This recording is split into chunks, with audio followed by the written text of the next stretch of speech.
سلام و درود. طارقیان هستم، کارشناس و مشاور طب سنتی. تشخیص بیماری ها از روی زبان و درمان از دیدگاه طب سنتی. تو این ویدیو من خیلی راحت میخوام خیلی ساده و کاربردی بهتون یاد بدم چطور از روی رنگ و ظاهر زبان وضعیت بدنتون رو تشخیص بدین و بدون داروی شیمیایی مسیر درمانی رو طی کنید. خب زبان طبیعی چطوره؟ زبان طبیعی رنگ صورتی ملایم داره، نه ترک عمیق داره، نه لایه ضخیم روشه، نه بوی بد میده و هر تغییری در رنگ یا شکل زبان یک پیام از داخل بدنه. زبان سفید معمولا نشونه سردی معده، ضعف گوارش و بلغمی. این افراد معمولا نفخ، سنگینی، بیحالی دارن، مصرف زیاد لبنیات سرد، نان سفید و چای این حالتشون رو بدتر میکنه. زبان زرد بیشتر به گرمی کبد و صفرا مربوطه. این افراد زود عصبانی میشن، دهان تلخ دارن، خوابشون سبک میشه، سرخ کردنی و غذاهای تند واسهشون خوب نیستش. زبان ترکدار نشونه خشکی بدنه.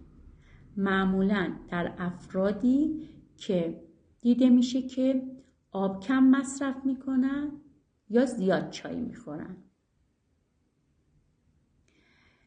اگه در این حالت درمان نشن به ضعف معده و اعصاب میرسن.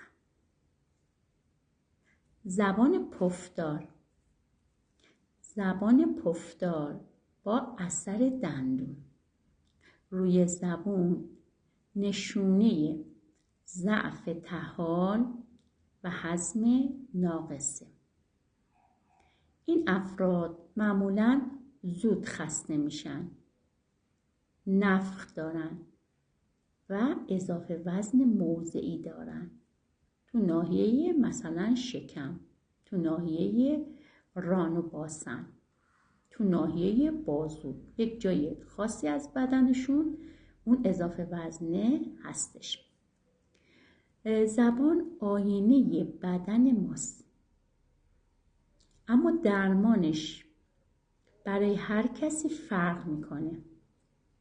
دمنوش، روغن، رژیم باید طبق مزاج باشه. اگه دوست داری درمان اصولی و شخصی سازی در واقع شده باشی، میتونیم از طریق توضیحات ویدیو با مشاور در ارتباط باشیم. حتما کانال رو دنبال کنید، چون تو ویدیوهای بعدی درمان تک تک این زبانها رو آموزش میدم.